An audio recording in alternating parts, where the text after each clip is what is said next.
It is Face It Friday here on Talk to Me. Today, I'm having a conversation with a man that knows how to face it and live his best life now. What is now? No opportunity wasted. Andre Nero was born on June 2nd, 1979, in the great city of Chicago, Illinois, and raised by a single mother as a middle child of three boys. He lived amidst excessive violence, stimulating his urge to combat challenges with unprecedented confidence. He went on to become the epitome of genuine compassion and encapsulates a vast knowledge of all the fields he has explored.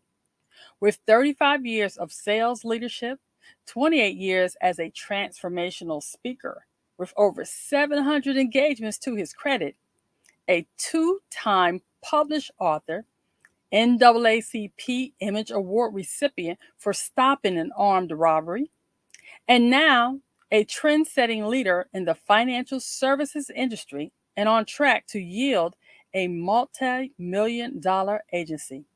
In the latter part of 2019, he had an epiphany that addressed how to best serve the people's will. Hence, his running as an independent candidate competing for the highest office in the land, President of the United States. He felt compelled to merge multiple perspectives to create an agenda enveloping quintessential political ideals and methodologies. That's a lot, y'all. Andre has honed his ability to communicate with all walks of life, regardless of age, sex, religion, or creed. He can work with anyone and uses his life stories to repair, restore, and recover others. With a refined edge and fortitude to tackle adversities head on, Andre molded into and will forever be the most communicable, approachable, and relatable candidate for this nation. He is a man of purpose with a vision, and his core message, not as a politician, but as a leader, is to tell you that your life and this country are not beyond repair. Let's have a conversation. Andre, I'm so excited to have you here on this show with me today. It is Face It Friday, and I can't think of anyone that I've known or that I've even had the opportunity to interview that has had to face so much in their short lifespan to come to where you are today. And I'm just excited to have this conversation. I am excited for the invitation, so thank you for the invite. When I got the opportunity to read one of your books, and I'm excited because I mentioned in the introduction that you had two books. You have Changed at the Altar and The Power of Mental Wealth. Success Begins from Within. I've read them both because I am a reader and a writer, and that is my jam. I really didn't even know where to start after reading your story because I said, do we start at the beginning, the middle, or the end? I don't think there's an ending yet because you still have breath in your body. So let's just Absolutely. start with the beginning. I have my book, so I'm not just, I have my book here. If you guys that are listening on the live or even on the replay, I truly do recommend that you get both of his books.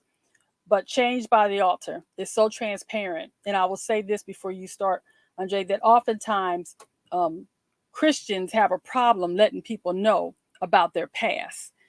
People always, they know you're here, but they don't know you're there. And then sometimes once people know you're there, they can't handle your now. I've come across that for myself. How would you say you were received after you wrote your book, the first one? The first one, I mean, as you know from your own personal experience, it had uh, a a mass amount of emotions. Mm-hmm. A lot of people have cried, they've laughed, they've shared tears, different things. So they had all types of things flowing through their body. Had people wanted to fight, but they were inspired and encouraged at the same time.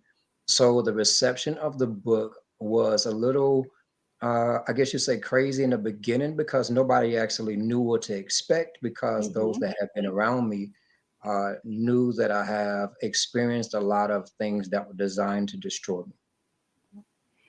Now, when you started to write this, was there any concern on your part for the people around you that maybe you felt were not able to handle the truth about your story, or did you just say, "I just need to get my story out because that's where I'm starting to get to where I want to go"? Well, not really. The biggest concern for me was to not tell my story and not have people to become liberated from the things that may have been similar or that they can identify with in their own personal lives and how I actually overcame or gone through those issues. In life, and when we realize who we are and whose we are, Hmm. we start walking in what's called purpose. And I recently taught a seminar, well, not too recent, it was a little while back. I taught a seminar or conference on the difference between passion versus purpose. And I Hmm. tell people all the time that when you're walking in purpose, it gives you the ability to control your emotional responses. So, walking in the vein of purpose, I had to realize that people can overcome when you are very transparent with your own personal stories because that shows them the level of transparency that you have and that they can also do the same thing as well.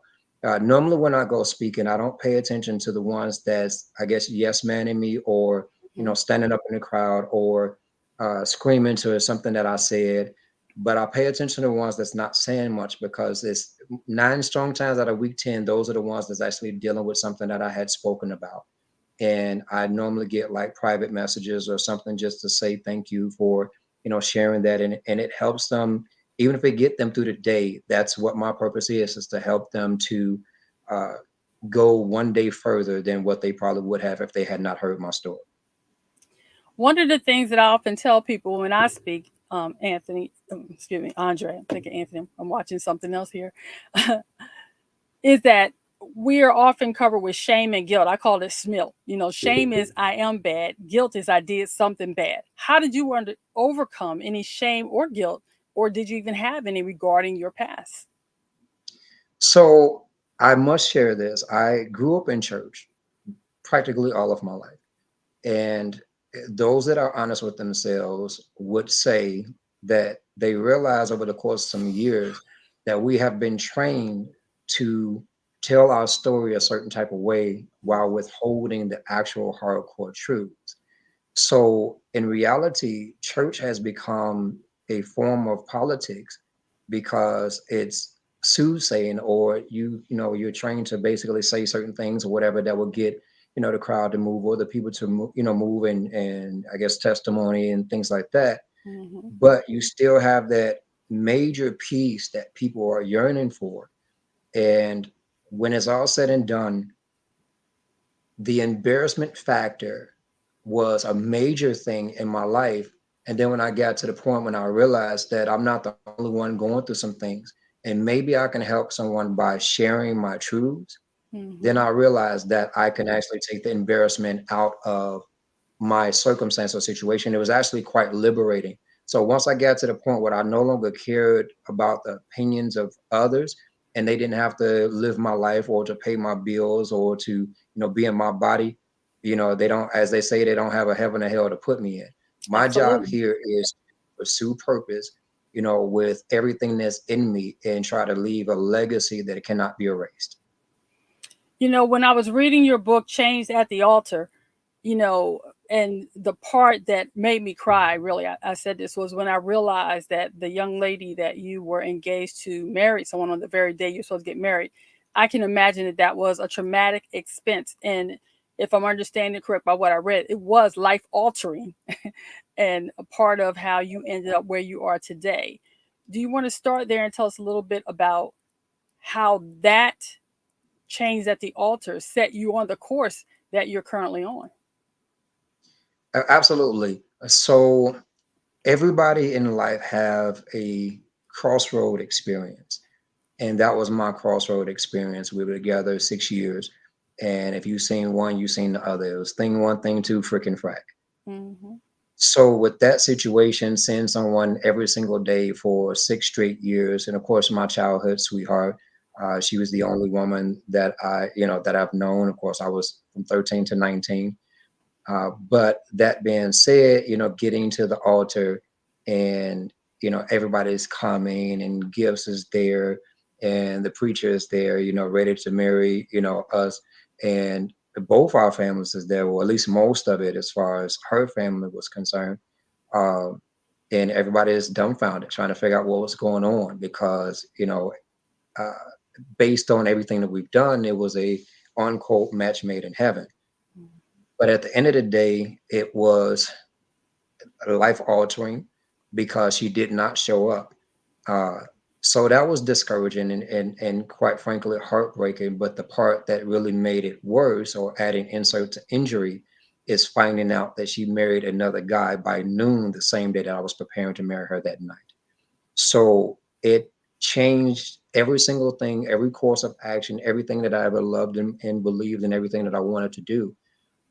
My initial walk of life, I wanted to join the military and do 5 years, I mean, do 4 years in all five branches of the military.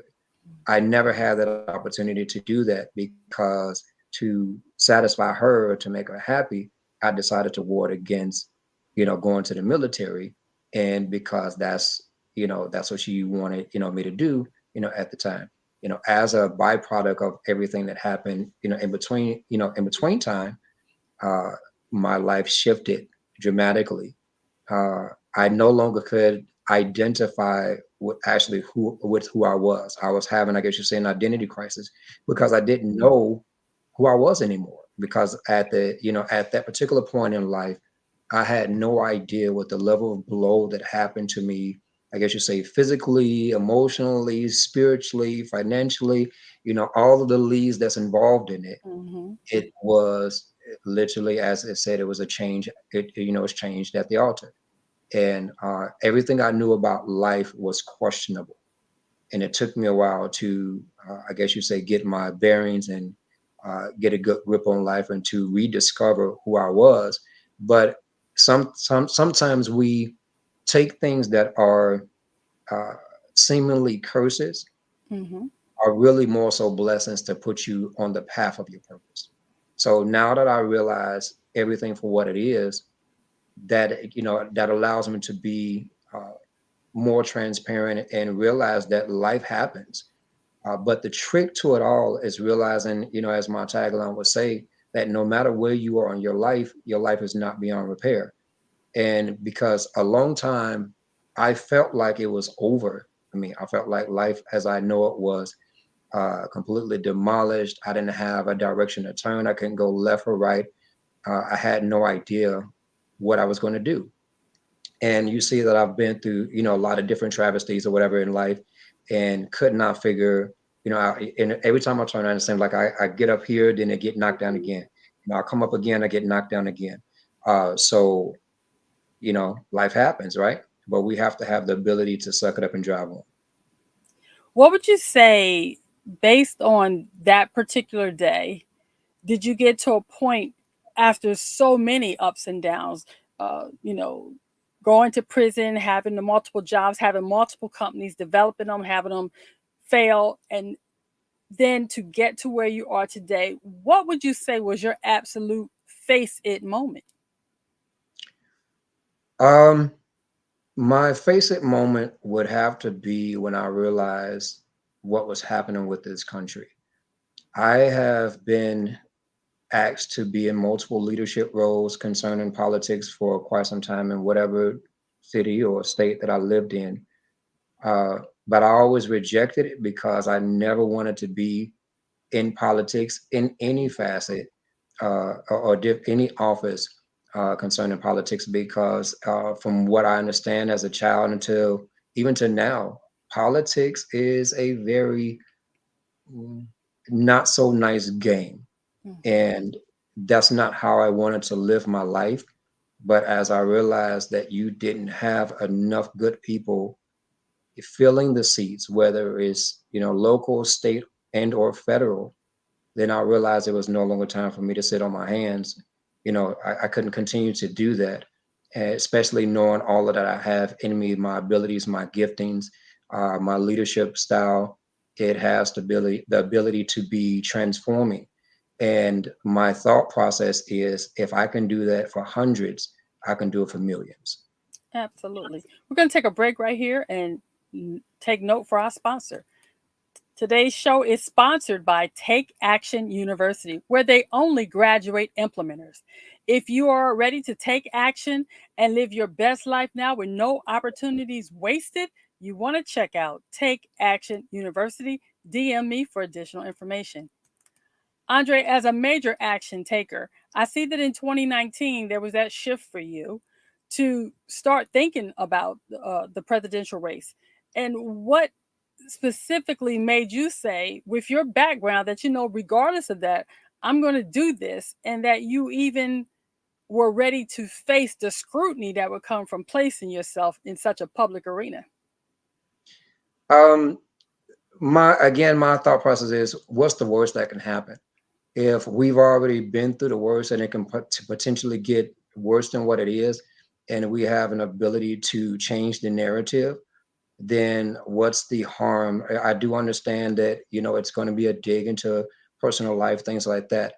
Uh, but again, with me already having my autobiography out in 2017, It is you out. know, yeah, it's like I like to look at it like Eminem.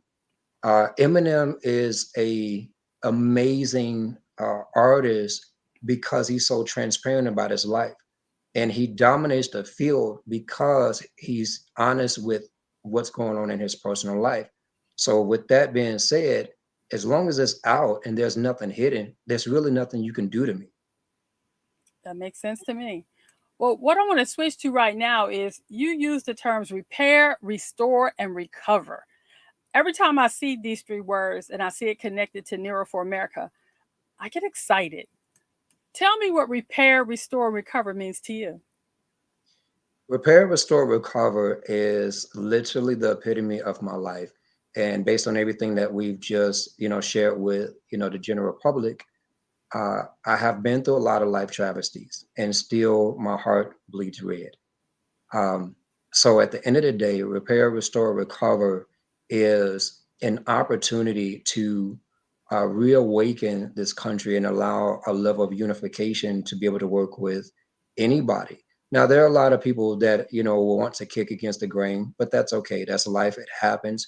But to be able to introduce something completely new, this country is hurting.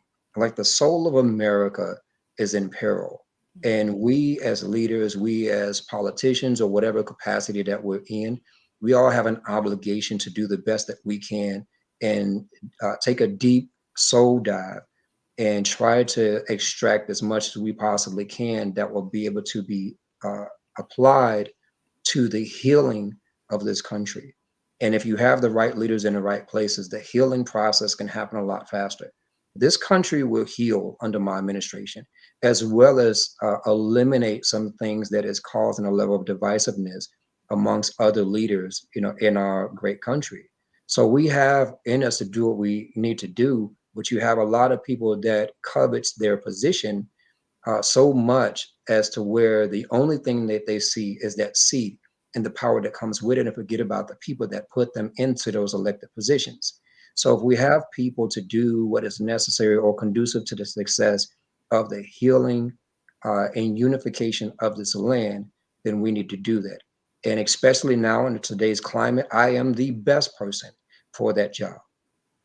I made this little flyer here for a Nero for America Repair, Restore, Recover because I thought if we get the opportunity to talk about your desire to actually run for office, we'll say what is one of the things you see is most important for you in taking on this task. You mean in regards to like the things that I want to Yeah, enhance or change? anything you want to change, or just you with all the things that you've come through, and now you say, I want to run for public office, and not just any public office, the highest public office. Mhm. I'm saying, what is it that's important to you that makes you even want to take that step at this point in your life and this point on your life's journey? Well, a few things. As you see, in my life, I had to take a lot of different odd jobs.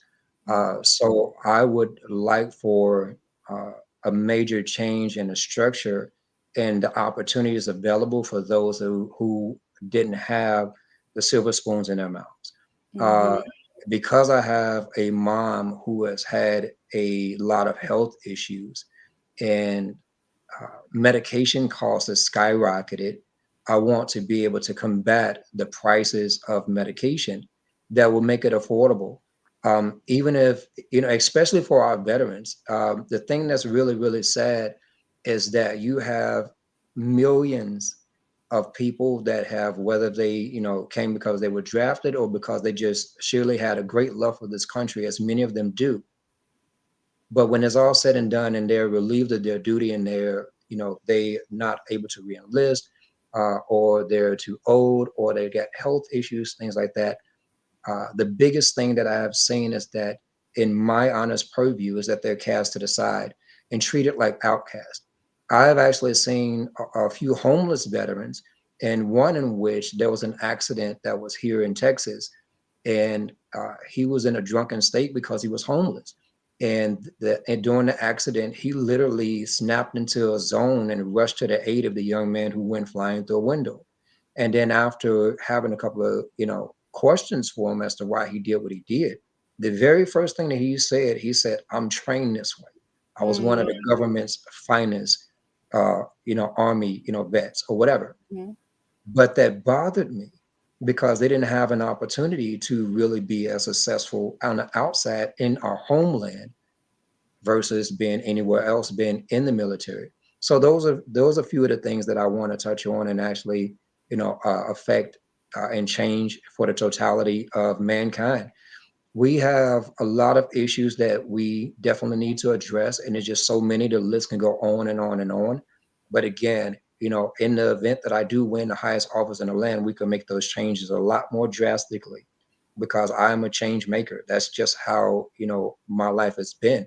So if I'm sitting in that seat, I have the rarest opportunity. And again, life is changing again, where history is literally being made, where my changed at the altar experience shifted me into purpose, which could shift me into the highest seat in this land that can shift the entire country where it needs to be. Now, I like that. One of the things I was recently talking to some friends about was the fact that we're no longer a country that seems that we can agree to disagree without being disagreeable. I'd like to see civility come back into politics and personal respect as well as respect for others. How do you feel about that? I wholeheartedly agree. And those are one of the things that I offer as well. There's nothing but love in my heart. But I don't want it to ever be interpreted as being soft. Mm, So when things need to get done, it will get done. It can get done the normal way, or it can get done the Nero way. Either which way it goes, change is going to happen in a positive or an upright fashion, because this is what we desperately need. We just recently, for the December 6th, for the runoff, the state of Georgia has experienced something. The course of history has been altered indefinitely for something that technically should have never happened. Now, I am a Herschel Walker football fan, but I am not a Herschel Walker political fan. Certain people just did not have certain seats. And, just because we have the constitutional ability to run, right now we have a record of almost 1,500 people that's registered to run for president. 1,500. wow. That's a record. It was a record when it hit 1,100. So 400 more people, and it's only 2022. And you have, I guess, since they say Trump did it, anybody can do it at this point, and they would be right. So when it's all said and done, we need more camaraderie. We need more unity, and we need somebody that'll be able to lead the way in every capacity. Again, it's not just in one seat, because that would be a surmountable amount of pressure. Now, it doesn't mean it can't be done, because anything is possible. But we do need leaders that is able to fill seats to do their jobs that they are elected to do. The biggest thing is, once they're elected, and I read the comments from time to time, and it disheartens me because everybody feels the same way. And everybody's singing the same song. Everybody's saying that they want change. Everybody's saying that they want to do this for the good of the people and we the people and all of these good things, right? Mm-hmm. And then the comments are always the same. Everybody says the same thing, but nobody is actually doing the change. Now, the part that sets me apart is that not only will I have effective change once I'm elected into the highest office in this land, but again, I'm qualified to do the job. When it's all said and done, the transparency that I have laid out before everybody makes it easy for people to follow this campaign because you'll see the level of transparency all through and through, which is something most leaders or most political factors have not been, in the history as me as far as we know, Mm-hmm. as long as we can remember it. There has been very few that has been very transparent. And again, reading my book, um, I don't think it gets any more transparent Yeah, than me. I don't think so. And the biggest thing for the American people is the honesty as well as the integrity and transparency for them to know that the leader that they elected in office is doing what they're doing on behalf of the people versus doing it for themselves. I've always been a giver. I've always been a person to, look at what I can do to help the next person. And if we can do that on a mass scale, whether it's local, state, or federal, we can do and have the effective change that we need that will last for 300 years down the line. Hopefully we can, encode it in such a way that they won't be able to unravel that ball of yarn because, sometimes you have people that wants to erect people out of the seats that they're in just because they're doing it out of spite and want to undo, what's done. So if things are codified in such a way that works for everybody, and I love the your part of the name where it says the solution is, that's actually what I am. I'm not a person who relish on the problems. I know what the problems are. We all know what the problems are.